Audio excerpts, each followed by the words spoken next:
everyone, so this is my favorite chapter of class 10th Nelson Mandela, क्योंकि ये काफ़ी ज़्यादा नॉलेजेबल चैप्टर है।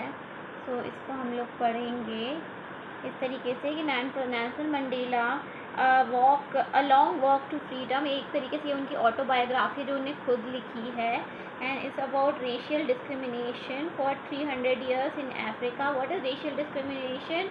रंग भेद 300 साल तक अफ्रीका में हुआ था, जो गोरों ने उनके ऊपर राज कर रखा था, एंड अपार्थेड के उसको लगाया गया। उनने 27 साल जेल में बिताए अपार्थेड आंदोलन के अंदर अपने नेल्सन मंडेला ने।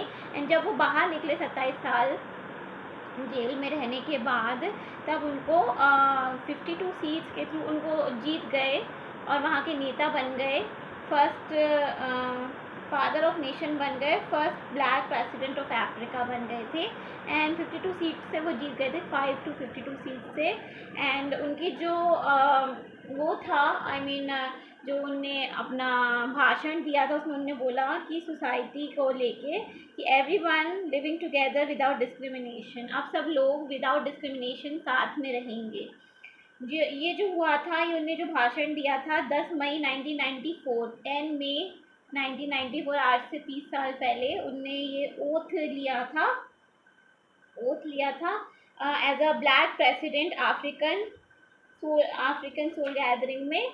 उसके बाद 20th सेंचुरी की जब शुरुआत हुई थी, तब ये अपना अपार्थेड चालू हुआ था, और लास्ट डिकेड जब हुआ 20th सेंचुरी का, तब ये ख़त्म हुआ था, जब नेल्सन मंडेला इवन पैदा भी नहीं हुए थे 20th सेंचुरी की स्टार्टिंग में। 20th सेंचुरी के लास्ट डिकेड में जाके ये ख़त्म हुआ। Apartheid system deceived a lot, ठीक है।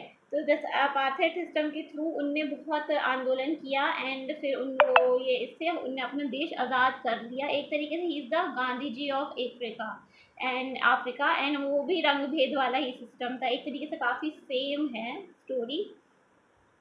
When Nelson Mandela was in jail, guards used to beat him a lot. जब वो जेल में थे, गार्ड्स उनको बहुत ज़्यादा मारते थे, एंड वो अपनी फैमिली से भी अलग हो गए थे, अपने बीवी बच्चे माँ बाप से अलग हो गए थे। 27 साल जेल में बिताए अपने देश को आज़ाद करने के लिए, एंड बिकॉज ऑफ अलग हो गए थे। उसके बाद उनने जो नो डिस्क्रिमिनेशन पॉलिसी है, वो वहाँ पे जारी कर दी, एंड वहाँ के नेता बन गए।